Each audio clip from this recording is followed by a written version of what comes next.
Boa tarde para todas e todos. É um prazer estar aqui com vocês de novo, mais uma vez. As nossas palestras que são feitas todo mês, na terceira quinta-feira do mês. São palestras sobre a exigibilidade do direito humano à alimentação e nutrição adequadas. E hoje nós temos a honra de ter aqui conosco a Sofia Monsalve, que é a secretária-geral da FIA Internacional, que é a organização internacional que trabalha com direito humano à alimentação adequada. E nós vamos ouvir hoje uma palestra sobre a articulação da agenda de ensino, pesquisa e extensão das universidades a serviço dos movimentos sociais e das demandas sociais. Então, eu passo a palavra para a Sofia e ela vai falar mais ou menos de 30 a 40 minutos. Depois nós vamos ter quase uma hora de tempo para fazer perguntas e debater. Eu acho que é um tema que tem um alto nível de complexidade. Eu acho que é importante de ter um tempo razoável para fazer um debate sobre as possíveis dúvidas que possam acontecer com vocês entre os palestrantes. Então, passo a palavra a Sofía. Bueno, muy buenas tardes a todas y a todos. En primer lugar, quisiera pedirles disculpas por el retraso y disculpas también que no voy a poder hablar en portugués. Puedo un poco de portuñol, entiendo bien el portugués, pero hablar, bueno, creo que para esta palestra mejor lo voy a hacer en español. Entonces voy a hablar bien despacio. Y bueno, quisiera entonces también agradecerle a Flavio la invitación a estar aquí esta tarde con ustedes y compartir la experiencia de FIAN en el tema sobre cómo articular una agenda de investigación que esté al servicio de las luchas sociales y de los movimientos sociales que luchan por la realización de sus derechos y en particular la de nuestra experiencia con el derecho a la alimentación y a la nutrición adecuada. Entonces, pensé que mi presentación la voy a articular en dos momentos centrales. En primer lugar, quisiera presentarles la trayectoria de FIAN en su trabajo con el derecho a la alimentación y la nutrición adecuada. En esta parte, entonces, también voy a referirme a la evolución de la comprensión de cómo se ha ido construyendo el derecho a la alimentación y a la nutrición. Y en el segundo momento, compartirles las experiencias que hemos tenido de articulación con universidades, con centros de pesquisa, de investigación y el trabajo entonces que estamos haciendo en este campo. Bien, entonces, como les decía, en el primer momento voy a comenzar hablando de la trayectoria de FIAN y también de la evolución de la comprensión y el entendimiento de lo que es el derecho a la alimentación y a la nutrición. Bien, como ustedes saben, bueno, creo que ya, sí, ahí ya está. La presentación, lamentablemente también pido disculpas que lamentablemente no tuve tiempo de pasarla al español, pero la presentación está básicamente hecha de imágenes y creo que va a dar para entender el punto central que quiero ilustrar. Entonces, bueno, empezaba diciendo que yo me imagino que ustedes en esta serie de charlas y de palestras ya han hablado de lo que significa el abordaje de derechos humanos a un tema como el de la alimentación y la nutrición. Hay una característica central y pienso que esa es parte del trabajo de FIAN desde su misma fundación y es la que se refiere a la centralidad de los sujetos de derecho, de las personas y de las comunidades que sufren opresión y que no pueden ver entonces realizado su derecho a la alimentación y a la nutrición. Y además de esa centralidad, creo que el presupuesto con el que nosotras y la organización ha venido trabajando desde su origen está muy centrado en el postulado de la agencia de estos sujetos de derecho. Esto es muy importante porque esto significa que en nuestro trabajo siempre lo abordamos desde esa perspectiva. Se trata entonces de fortalecer la capacidad de organización, la capacidad de agencia para cambiar y transformar la realidad de las personas y las comunidades que sufren opresión y por tanto no pueden realizar su derecho a la alimentación y a la nutrición en nuestro caso.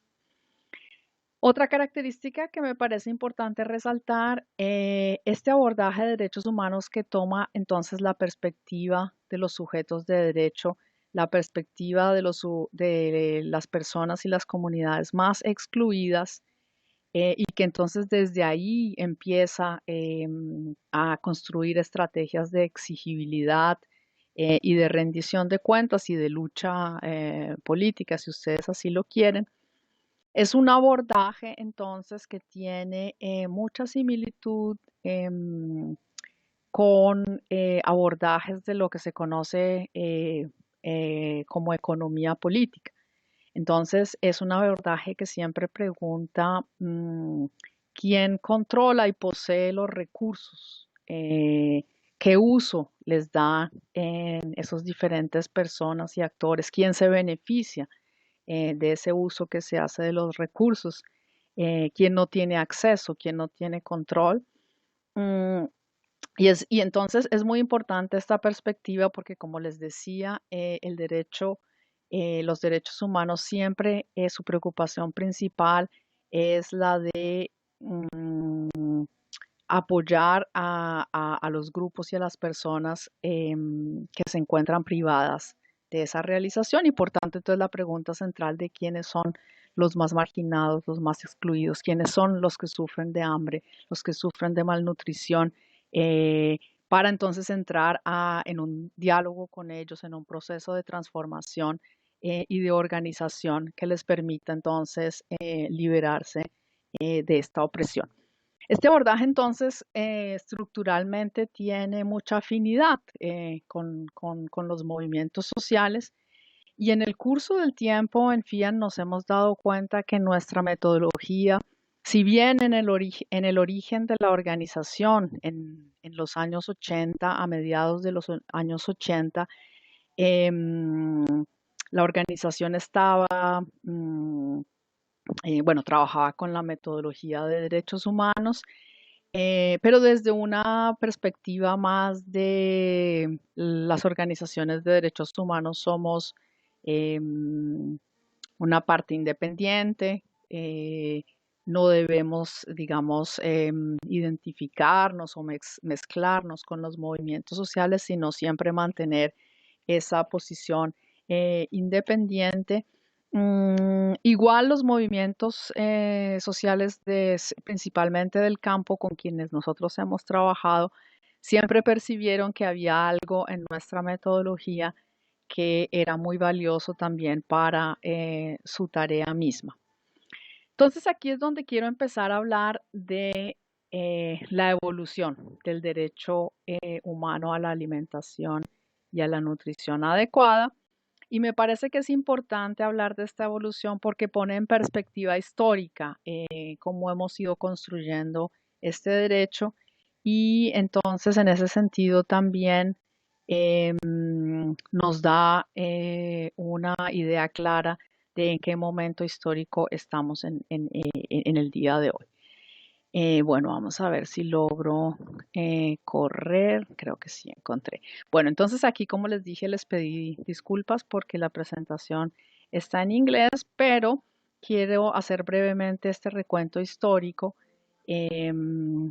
para que ustedes vean cómo se ha ido desarrollando el derecho.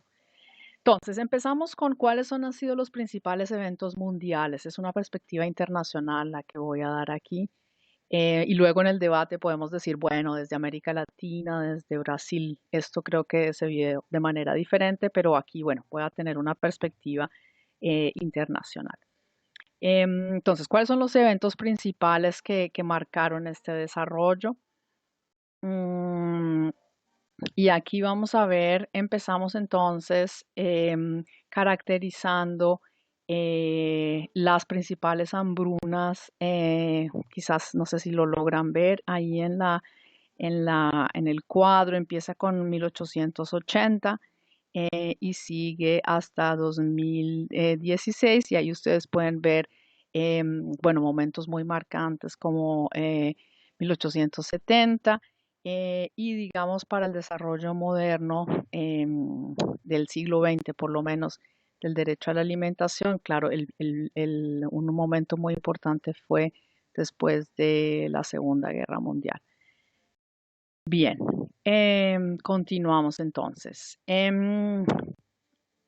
La Revolución Verde, me imagino que ustedes están familiarizados con lo que implicó la Revolución Verde.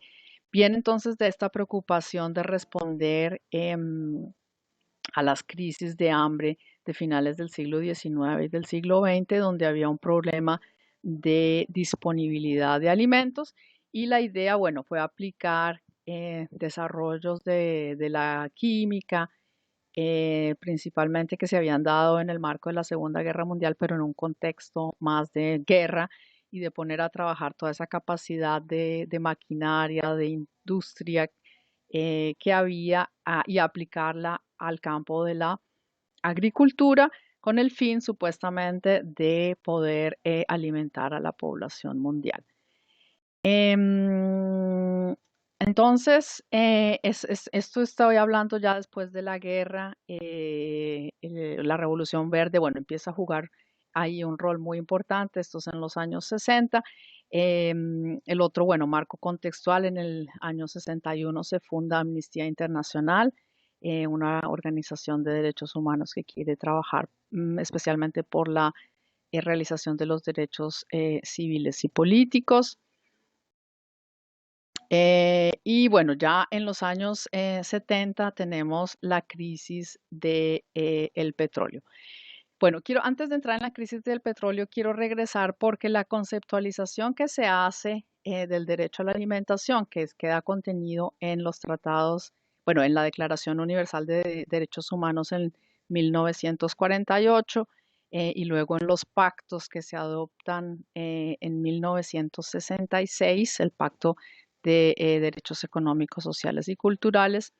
Recién 10 años después, en el 76, se entra en vigor con la rectificación de varios estados. La conceptualización entonces se hizo en el marco de la Revolución Verde y en el marco del concepto de seguridad alimentaria. Entonces, como les dije ahí, la preocupación central era producir suficientes alimentos para alimentar a la población.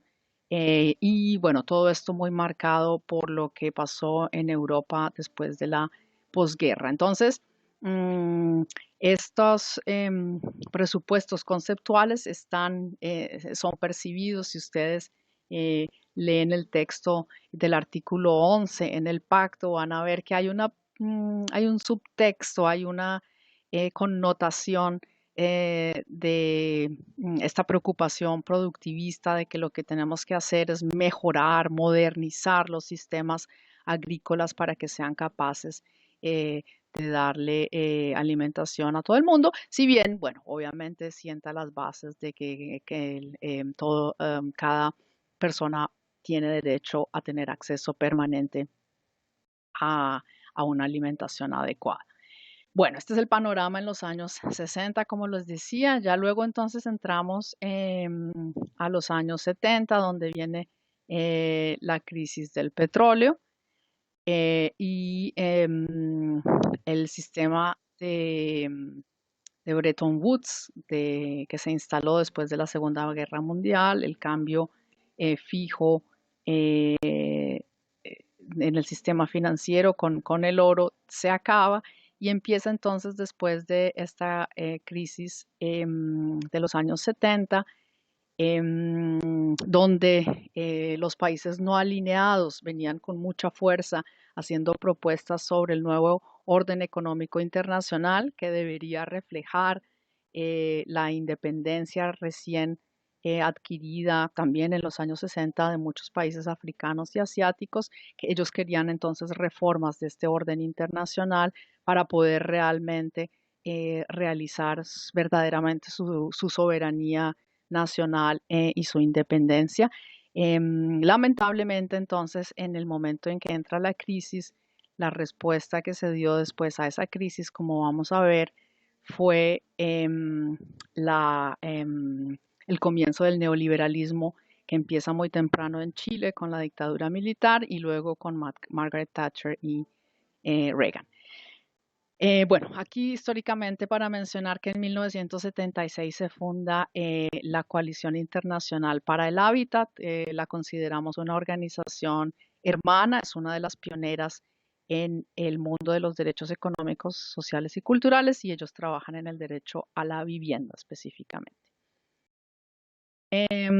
Seguimos entonces, y como ya empecé a decir, en los años 80 entonces viene la crisis de la deuda externa en México, cuando entonces por todas estas, bueno, por el orden económico imperante, donde hay acumulación de deuda, hay términos de el comercio internacional de intercambio que no favorecen a los países del sur. Entonces, bueno, entramos en el momento de la crisis y también es cuando empieza el auge del neoliberalismo con todas las reformas, las así llamadas reformas de ajuste estructural. Bueno, en 1989 el muro de Berlín cae y toda la implicación que eso llevó a supuestamente declarar el fin de la historia, el triunfo del capitalismo, supuestamente también de la democracia y el fin del comunismo. Y viene entonces una era de una desregularización y privatización a gran escala. Empieza primero por los sectores de la economía como las telecomunicaciones y otros servicios, pero bueno, hoy en día seguimos viviendo procesos de desregularización y privatización que han llegado, bueno, a campos que nunca hubiéramos imaginado y también ha puesto, digamos, en cuestión incluso nuestro concepto de qué es lo público y lo privado. Y bueno, creo que es uno de los temas más importantes aún de nuestros tiempos. En 1993 se funda el movimiento internacional La Vía Campesina. Nos parece también que es muy importante destacarlo aquí. Se funda justamente como uno de los movimientos, primeros movimientos de protesta en contra de la globalización neoliberal, principalmente en contra del libre mercado, de las políticas del libre mercado en la agricultura y en contra y protestando por lo que luego se convirtió en la Organización Mundial del Comercio y todo lo que esto significa para las políticas agrícolas a nivel nacional y la destrucción del campesinado y de la agricultura familiar en muchos países. Bien, aquí está justamente la conferencia en Seattle, la precursora de la Organización Mundial del Comercio, a lo que me estaba refiriendo antes. Y bueno, se empieza con estas políticas de libre comercio impuestas y forzadas a nivel internacional global a través de la OMC o a través de los tratados regionales de libre comercio. Empieza la expansión del control corporativo y por parte de las transnacionales del sistema alimentario. Es el momento en que, claro, se consolida Monsanto, Bunge, Cargill, las grandes distribuidoras procesadoras de granos, de carne, y se crean estas grandes cadenas de valor y de comercio de las commodities agrícolas. Bien, en el 2002, aquí recojo, se crea el Comité Internacional de Soberanía Alimentaria. Esta es una articulación de movimientos sociales que incluye a la vía campesina, pero también incluye a otros sectores como los pescadores, los dos foros mundiales de pescadores, los pastores, algunos sectores de pueblos indígenas, de trabajadores rurales y de mujeres. Es importante mencionar que con la vía campesina y con la propuesta de la soberanía alimentaria que surge, digamos, internacionalmente en 1996 en el marco de la Cumbre Mundial de la Alimentación, mm, el derecho a la alimentación entonces empieza a tener también como una especie de hermana mayor o de visión distinta sobre cómo gobernar y organizar la alimentación de los pueblos, y es este concepto de soberanía alimentaria. Como les dije anteriormente, el derecho a la alimentación fue conceptualizado en un momento histórico y en un marco donde prevalecía la idea de la seguridad alimentaria entendida en clave productivista. Y nos parece entonces que eso empezó a cambiar en el momento en que los movimientos sociales avanzan esta propuesta de soberanía alimentaria. Es importante mencionar esto entonces porque ellos creo que señalaron e hicieron con mucha fuerza, llamaron con mucha fuerza la atención que era muy importante ponerle atención a estas grandes políticas estructurales como las de libre comercio, que era muy importante la pregunta ¿quién decide? ¿Quién gobierna? Y que era muy importante el principio de libre determinación y de que cada pueblo, cada nación, cada comunidad tiene derecho a decidir qué agricultura quiere, qué modelo de producción de alimentos quiere. Y tenemos que admitir que desde los derechos humanos esta era una dimensión que no habíamos percibido con mucha claridad y que estos movimientos sociales del campo que surgen por esta coyuntura histórica, por estas transformaciones estructurales que estoy tratando de capturar de manera muy rápida, pues llaman la atención sobre esto. Y entonces empieza todo un proceso de acercamiento y de confluencia y convergencia entre el derecho a la alimentación y la soberanía alimentaria, para justamente fortalecerse y fructificarse mutuamente y para empezar a poner entonces el derecho humano a la alimentación y a la nutrición en el horizonte de la soberanía alimentaria. Bien, aquí menciono a otra articulación que es la Red de Derechos Económicos, Sociales y Culturales que surge en el 2003. Es una red que agrupa unas 200 organizaciones, diferentes organizaciones que trabajan en derechos económicos y sociales. Luego, bueno, en esta ficha empezamos a ver, muestra la crisis alimentaria que surgió en el 2007-2008 y que se debió principalmente a la volatilidad de precios de los granos básicos. Aquí empezamos a ver nuevos factores que están determinando el acceso a los alimentos, que son principalmente las finanzas internacionales, también toda la articulación que hay hoy en día entre los mercados de energía y los mercados de alimentación. Esto obviamente se aceleró en el momento en que irrumpen los agrocombustibles en el desarrollo agrícola. Entonces, claro, el mercado energético queda engranado al mercado alimentario y también a todo el desarrollo de la industria financiera, donde es posible hoy en día especular con los precios de los alimentos solamente por razones financieras.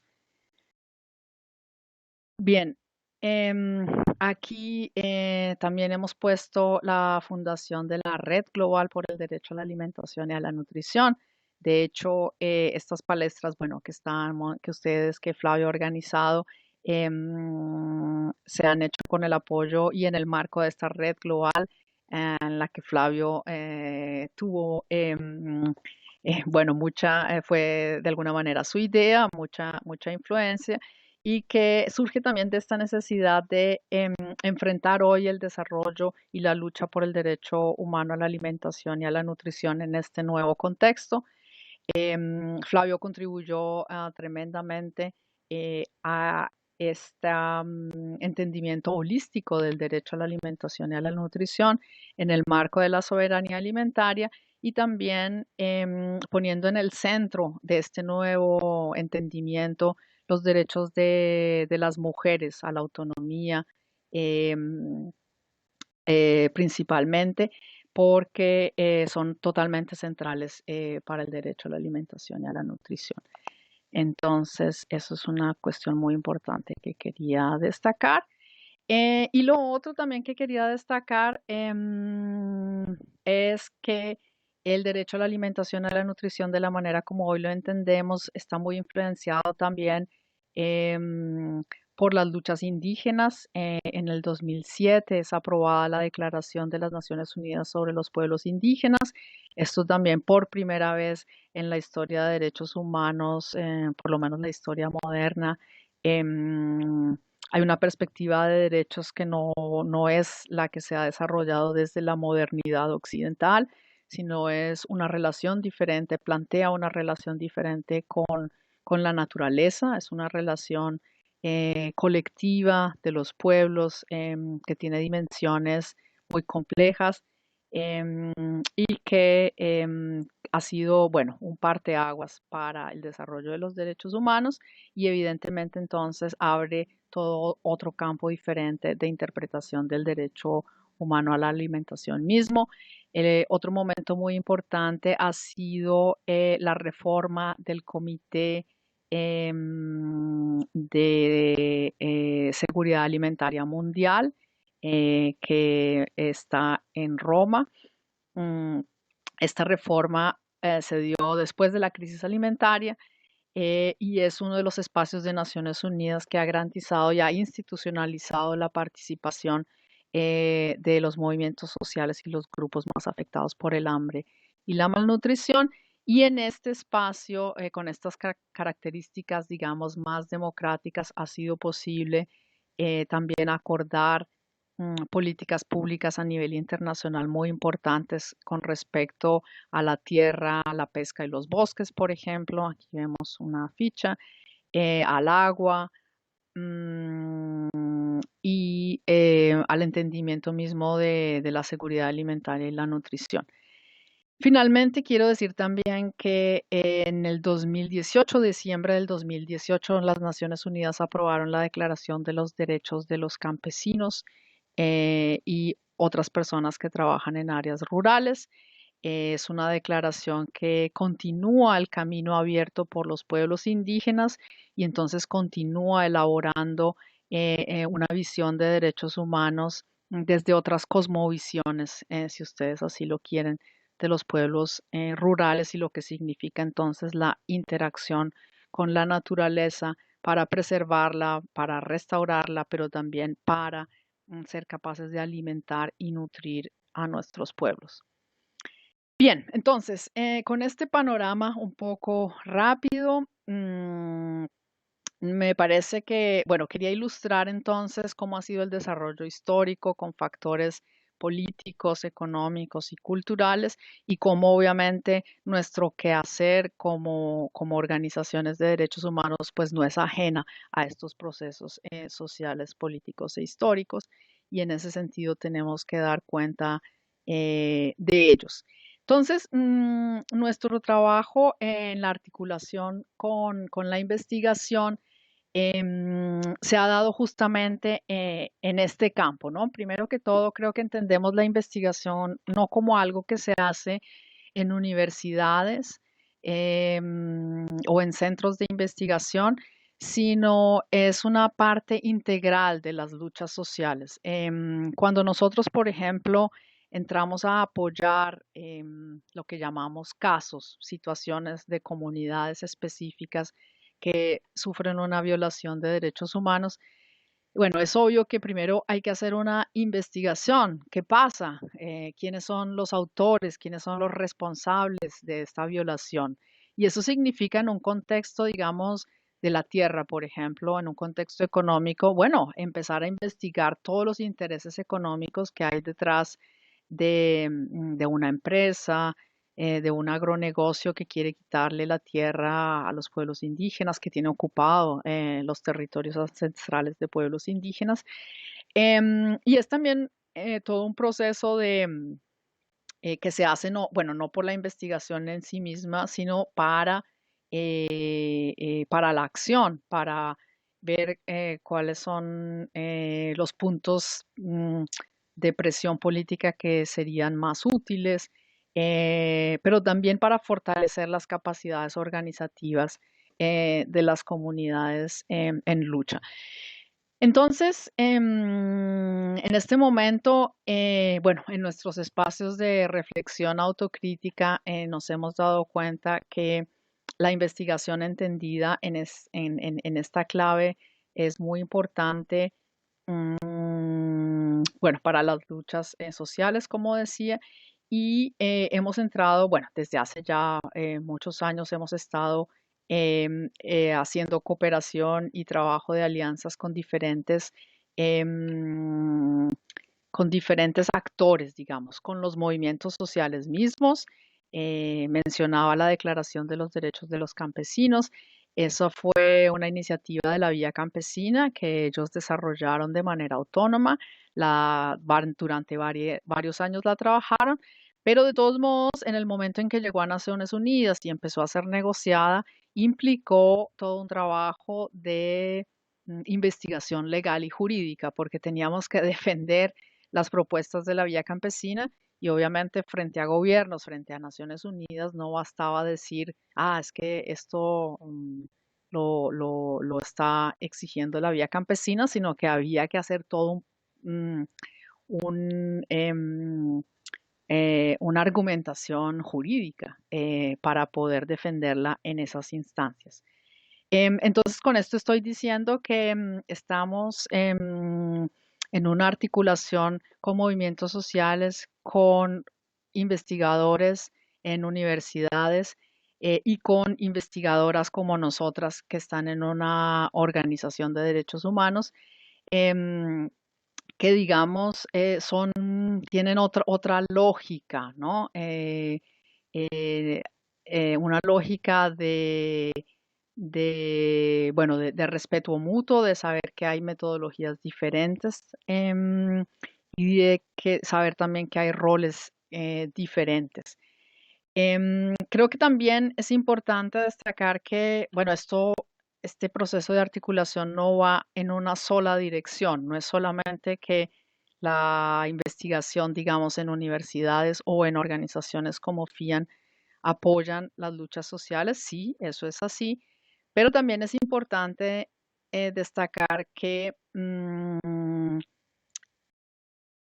los procesos de reflexión conjuntos, los procesos críticos, pueden ayudarle a los movimientos sociales también a encontrar sus puntos ciegos, digámoslo, ¿no? Las cosas que no habían reflexionado más críticamente, sus maneras de organizarse, por ejemplo, si está dando respuesta a los desafíos estructurales de cómo el mundo está cambiando o no. Si están, por ejemplo, siendo capaces de llegar mm, a todas las personas o las comunidades que deberían estar llegando por su mandato, por su aspiración, o si están dejando de lado algunos de estos grupos. Entonces, es un proceso, digamos, que va en varias direcciones, donde es importante dejarse cuestionar también de la visión y de la mirada que tienen las otras personas que están, digamos, en otra perspectiva. Una investigadora en una universidad obviamente tiene una perspectiva diferente a una militante en un movimiento social.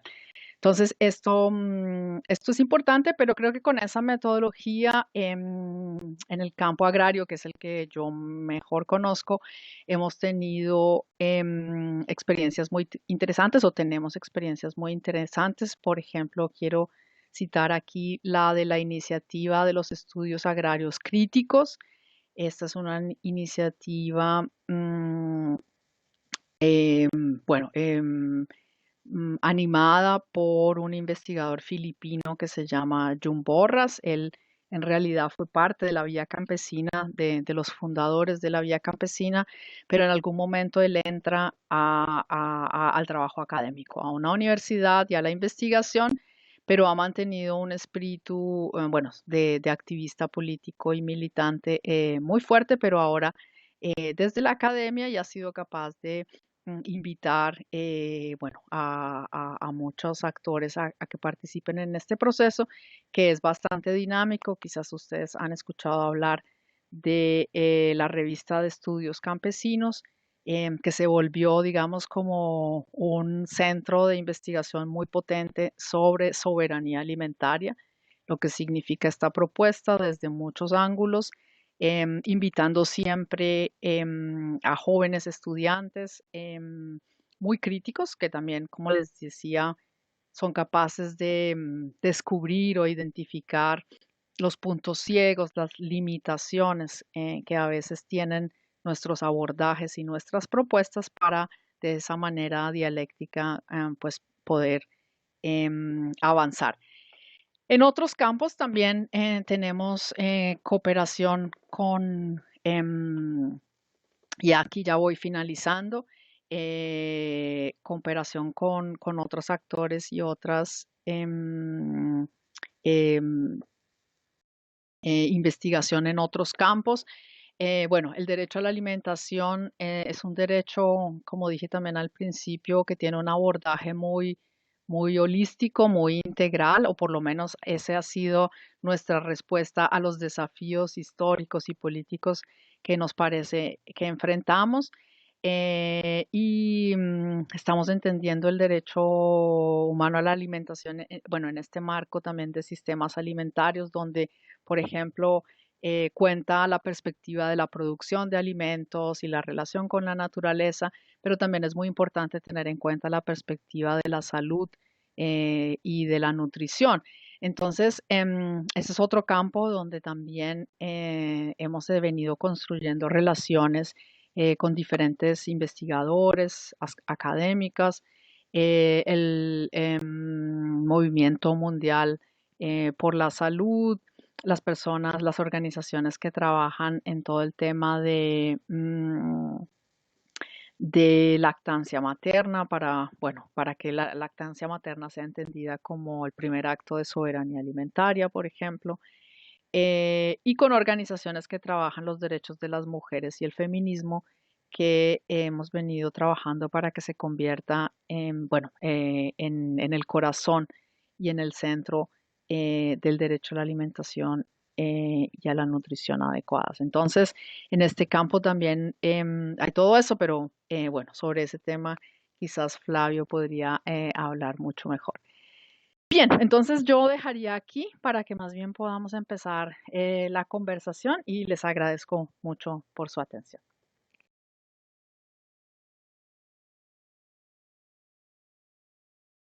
Muchas gracias, Sofía. Ahora entonces vamos a sacar aquí la presentación. Espero que consiga. Era lo que estaba tratando de hacer antes. Lo saqué, pero ahora no consigo sacar. A ver. Déjame ver. Aquí. Aquí. Aquí. Sí, conseguí.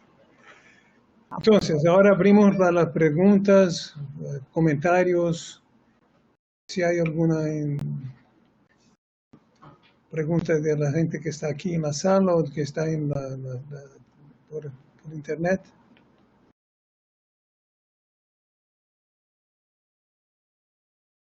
Ustedes pueden escribir su pregunta aqui no bate-papo ou podem apresentar a pergunta oralmente também, só ativar o microfone.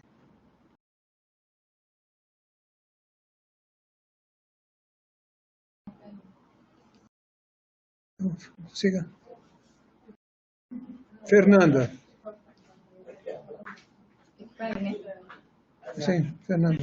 É aqui o microfone? É aqui. Tá me escutando? Escutando? Sí. Na série do webinar que a gente está participando, né, a última a gente conversou muito sobre o conceito de segurança alimentar e soberania alimentar, né? Teve uma discussão bem interessante sobre isso na última. E nesse período, né, eu lembrei de uma fala recente da ministra da Agricultura do Brasil, falando que a questão da segurança alimentar é um problema de mercado, de preços, né?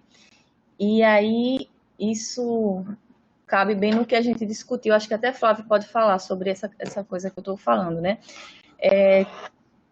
Cabe bem, eu lembrei muito da discussão que a gente teve do conceito, né? Do que a gente entende aqui no Brasil, o que foi a construção do termo segurança alimentar e nutricional, que entrou na nossa lei orgânica de segurança alimentar e nutricional, que conversa bastante com o que você trouxe na sua exposição, né?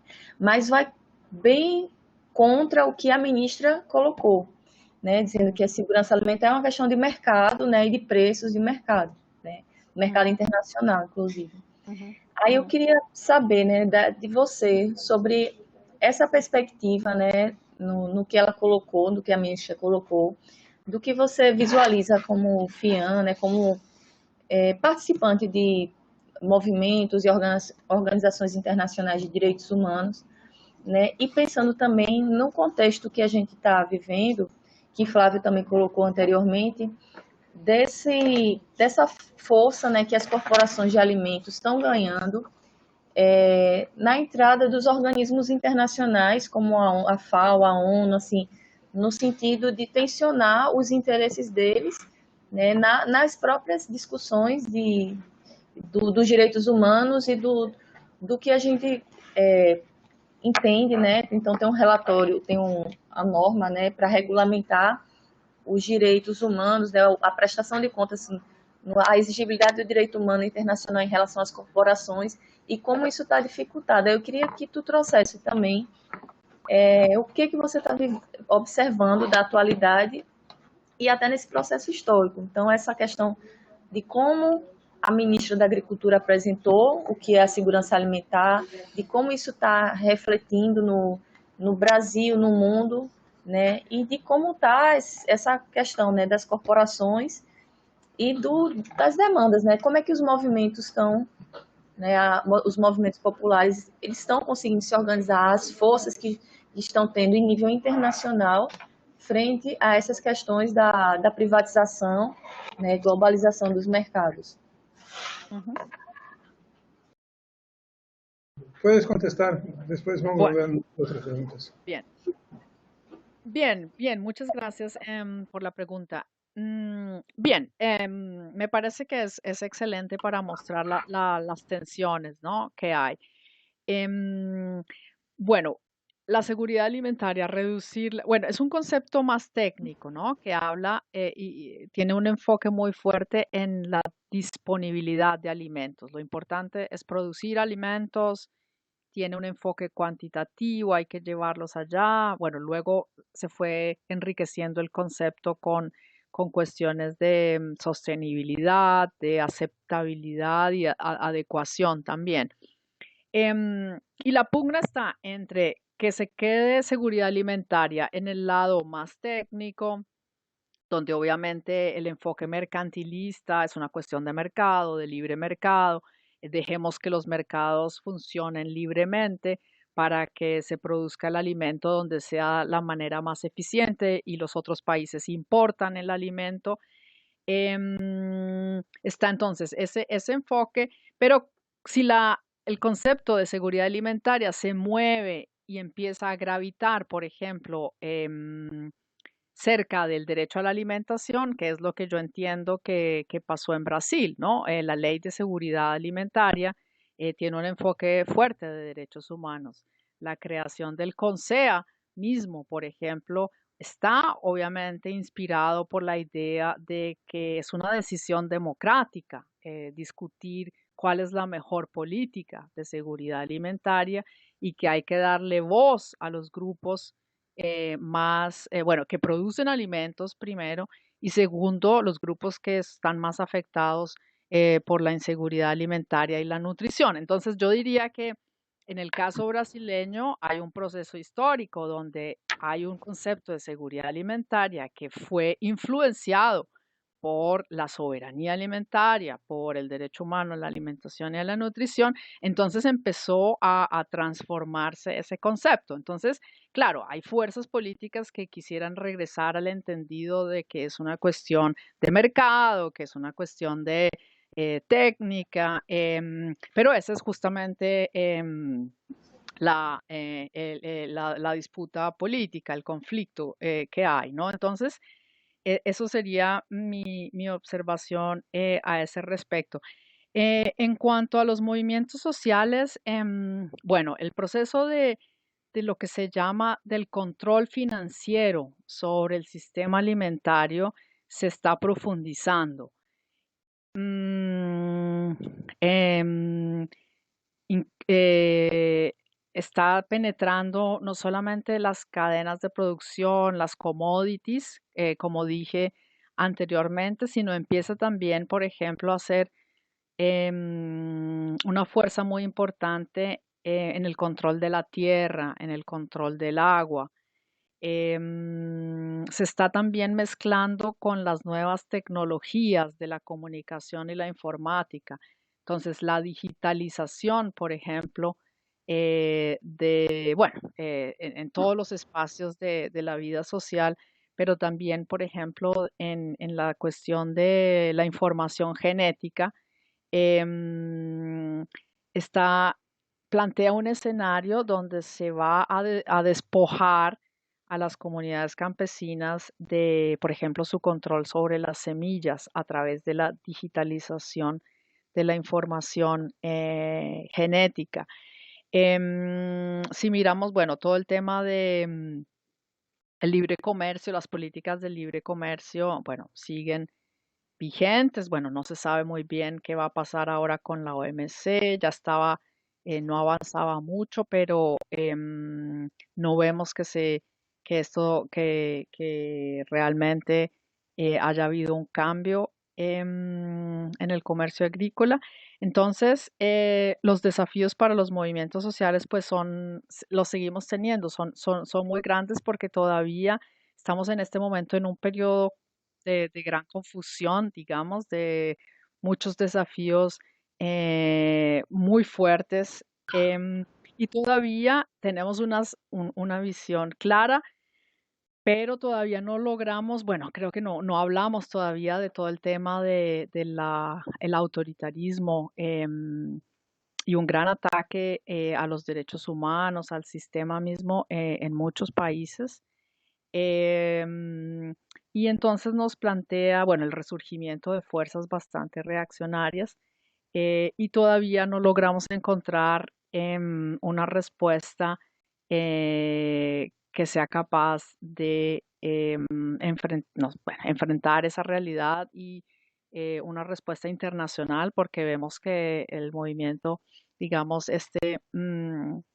bastante reaccionario, tiene una fuerte articulación internacional y todavía, bueno, no encontramos dar respuesta y también no encontramos empezar a aplicar alternativas a ese modelo de profundización neoliberal y del capitalismo financiero globalizado. Alguma pergunta aqui na sala ainda?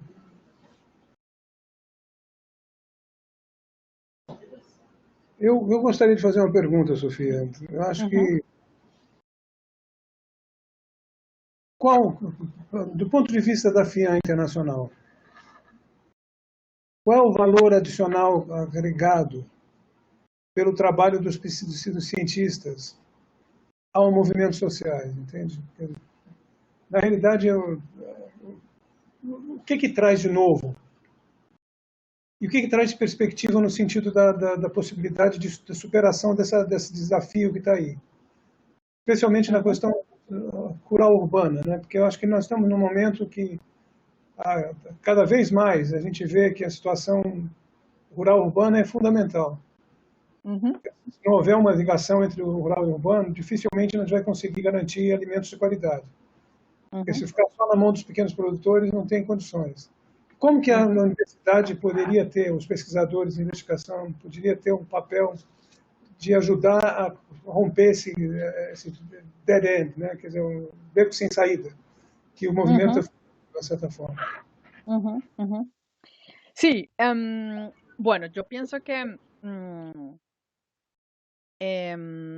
como les decía, los desafíos desde la investigación y la academia, me parece que la contribución es muy importante para para mostrar, bueno, y analizar los desafíos que tenemos en la frente, los desafíos que los movimientos sociales tienen enfrente. Y como les decía, muchas veces los movimientos sociales tienen, bueno, un patrón, bueno, todos tenemos unas gafas con las que, unos lentes con los que leemos y analizamos el mundo, pero muchas veces esos lentes pues nos impiden ver para un lado o para otro. Y entonces, sin duda, como tú dices, Flavio, los desafíos que tenemos hoy, o sea, las fuerzas reaccionarias que tenemos hoy, no las va a derrotar ninguno de estos movimientos solo. Em, las transformaciones también, por ejemplo, bueno, en América Latina el fenómeno es muy fuerte de la urbanización. em, Hace que tengamos que mirar y fortalecer las posibilidades de convergencia y de alianza. Por ejemplo, si ustedes miran, muchas veces los movimientos están organizados de manera muy sectorial. Entonces, antiminería, solo miran a la minería y no tienen todavía mucha relación con los movimientos que luchan contra las represas, las barragens, ¿no? Y luego tenemos los que están contra el agronegocio. Entonces, bueno, solamente el agronegocio, pero no hay mucha conexión agronegocio-antiminería, por ejemplo, ¿no? Y luego tenemos entonces los que están contra, bueno, infraestructura o aeropuertos, y tampoco hay mucha conexión. Y luego tenemos en lo urbano los que están, por ejemplo, no hay conexión entre los movimientos que luchan por la vivienda, por la moradía y los que luchan por la tierra, porque se percibe que son dos luchas en medios muy separados. Pero si miramos, y esto lo están haciendo los investigadores en universidades, los fondos de inversiones, los fondos de administración de capital financiero que controlan Monsanto o que controlan, por ejemplo, aquí en Alemania, la vivienda, son los mismos. Es BlackRock. No sé si ustedes han escuchado hablar de BlackRock. Son los mismos fondos, pero eso todavía no lo vemos como nos estamos articulando como movimientos sociales. Entonces, yo pienso que ese es un espacio donde los investigadores tienen muchísimo que contribuir, porque todavía nuestro análisis no logra capturar este tipo de cosas, ¿no? Bueno, otro espacio donde hay muchísimo que contribuir desde la academia, como les decía, entonces, esta posibilidad de detectar y de ayudarnos a ver o ayudarle a los movimientos sociales a ver lo que no vemos, y a preguntarles, ¿estamos organizados de la manera como deberíamos organizarnos en esta coyuntura? Las fuerzas reaccionarias y el autoritarismo, por ejemplo, también solamente desde uno de estos rincones va a ser muy difícil. Y en este momento necesitamos cambios sistémicos. Ya sabemos que si no hay cambios sistémicos en el patrón de relación con la naturaleza, en el patrón de las relaciones sociales, la desigualdad, ¿no? De un cambio de la matriz económica, si no hay si no hay cambios sistémicos en la cuestión energética, entonces no, lo que hagamos desde alimentación en el campo va a ser muy limitado. Entonces, sí, ahí es donde yo vería el rol más importante y la contribución más importante. Y son procesos de diálogo conjunto. Bueno, no, creo que yo a veces he visto mucha tensión, los movimientos sociales cuando reaccionan a la academia, a veces la crítica les cuesta, hay que crear espacios, digamos, de confianza para poder poner este tipo de cuestiones críticas, por ejemplo. Ellos tienen que sentir que hay compromiso de parte de la academia y que no se está haciendo por oportunismo, ¿no? La academia, las universidades también sufren del problema de la captura corporativa, sus lógicas neoliberales, de que hay que producir muchos documentos, muchos artículos, mucha investigación, porque eso se mercantilizó de alguna manera también, ¿no? La mayor parte de la investigación, bueno, la pagan las empresas, ¿no? Entonces ahí también hay temas importantes para abordar y para saber manejar. Entonces, eso. Y la otra cosa que también a veces le molesta mucho a los movimientos es el ¿cómo se llama? La jerarquía, ¿no? Bueno, una persona que es investigadora en una universidad es una persona que tiene mayor estatus social, tiene más control sobre recursos, ¿no? Entonces, a los movimientos les molesta mucho, pues, que haya, pues, que ellos sean tutelados, ¿no? De que haya una relación jerárquica entre los conocimientos, porque ellos piensan y afirman que su conocimiento práctico de la realidad es muy importante y eso es cierto. Lo que pasa es que hay diferentes maneras de saber y diferentes tipos de conocimiento y todavía no tenemos estos espacios más, digamos, liberadores donde diferentes tipos de saber puedan interactuar de la manera más potente, digamos, ¿no? Entonces, hay, ¿no? Todos sabemos que y conocemos experiencias, hay, pero son procesos que hay que construir, donde hay que invertir mucho desde las relaciones sociales nuevas, digamos, que queremos crear. Hay una pregunta de Javier Guzmán, justicia alimentaria.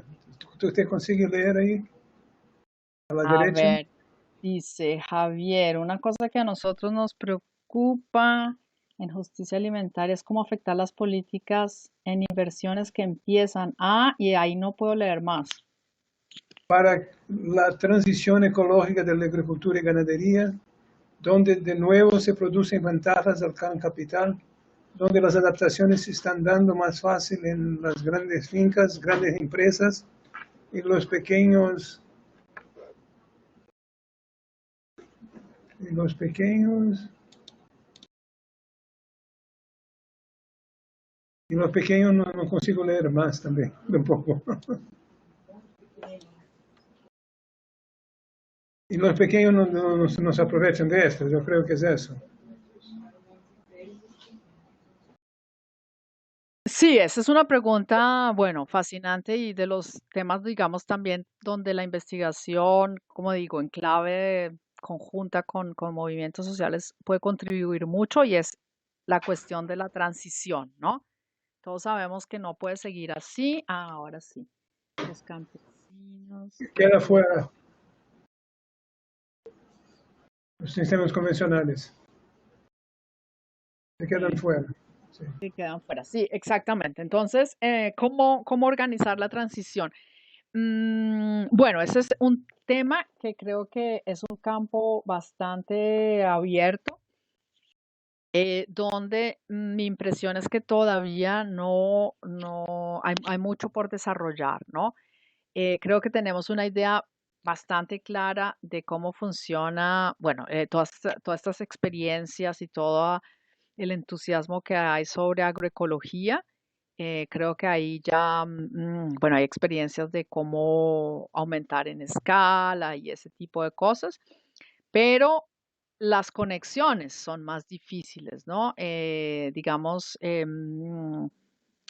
bueno, ahí es donde tocaría hacer todo el trabajo de investigación. Entonces, por ejemplo, yo todavía no he visto muchos trabajos sobre el tema de, bueno, ¿y qué va a pasar con todos los trabajadores y las trabajadoras que están en el agronegocio?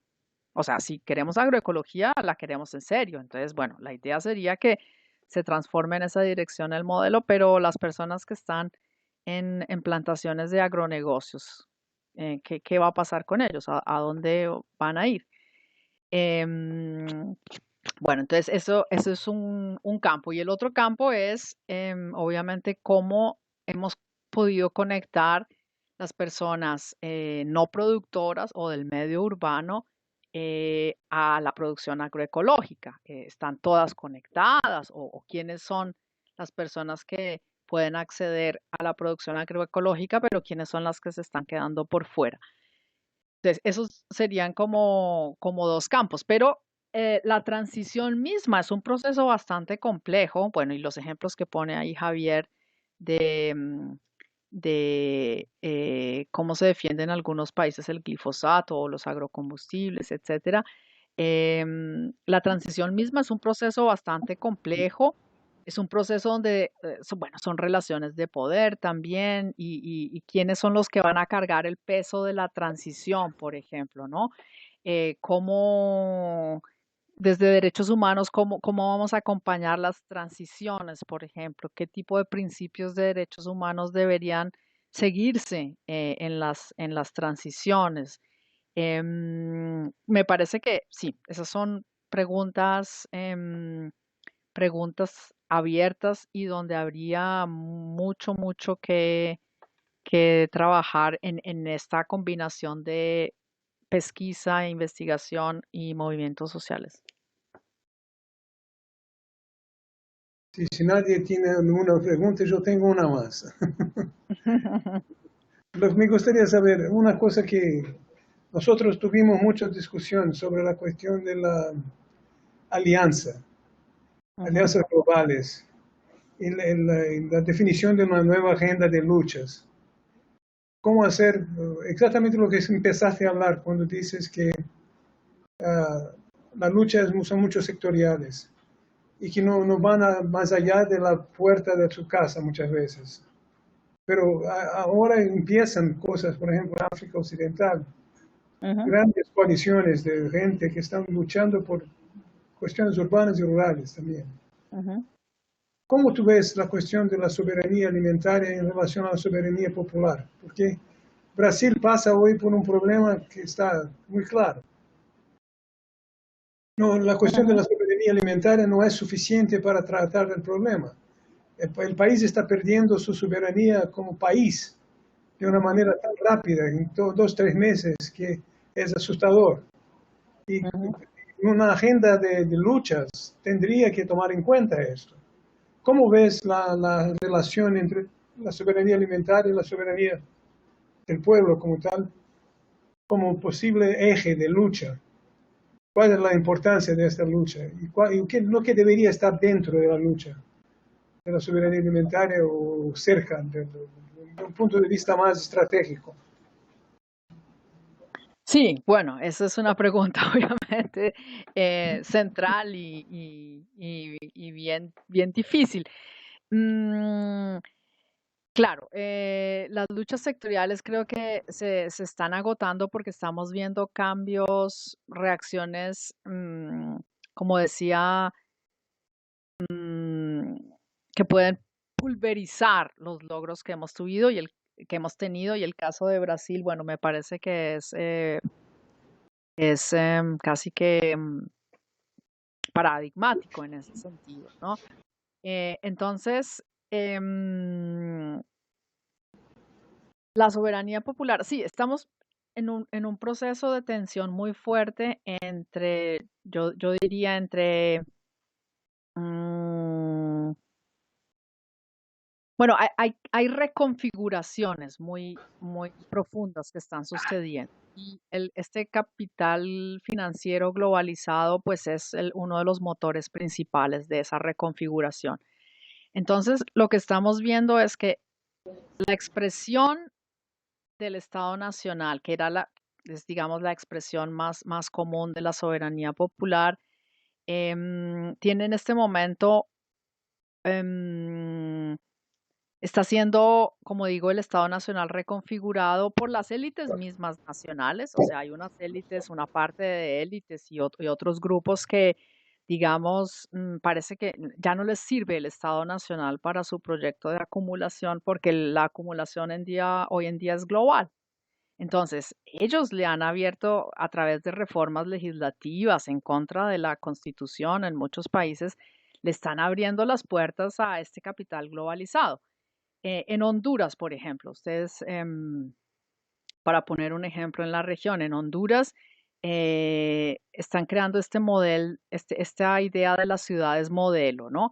Las ciudades modelo van a ser enclaves fuera de la Constitución de Honduras. O sea, en el territorio hondureño están creando como islas extraterritoriales donde la Constitución no va a aplicar. Y la idea es que apliquen directamente normas internacionales de tribunales de arbitraje, bueno, todo lo que el capital financiero globalizado ha creado como institucionalidad que es como clandestina, porque hoy vemos este capital circula por los paraísos fiscales, por todo el sistema de bancos sombra que existe. O sea, esto es como un mundo paralelo por debajo que todavía no conocemos bien. Esa es una tarea, por ejemplo, que dentro de los movimientos sociales y las organizaciones tenemos que hacer mejor, entender cómo funciona hoy este sistema. Aquí en Europa ustedes han escuchado que Inglaterra, el Reino Unido dijo que se iba de la Unión Europea, lo que se conoce como Brexit, y yo no sé si Javier desde España, pero eso no se entiende qué está pasando allá, ¿no? O sea, a mí me parece bastante irónico que nunca en la prensa uno lee que, o sea, el Parlamento no tiene, o sea, está completamente colapsado en Inglaterra, en el Reino Unido, ¿cierto? Entonces, como que a uno le da la sensación de que hay, bueno, ahí lo que está pasando es un experimento con hasta desmantelar ese Estado. O sea, hay un sector que no le importa que el Parlamento británico esté colapsado. Eso es lo que estamos viendo, ¿no? O sea que significa que esta gente evidentemente opera por otros canales, por otra institucionalidad, y no le importa que se colapse el Parlamento británico o que se colapse la Unión Europea.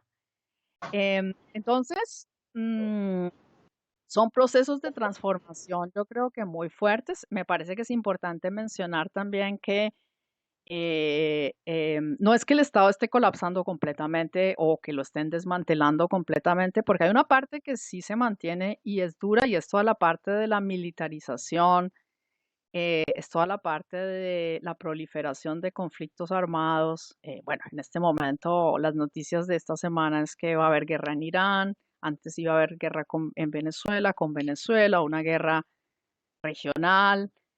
Muy posiblemente. Yo soy colombiana y yo he seguido atentamente todo el rol que ha jugado Colombia y esas élites en un posible conflicto con Venezuela.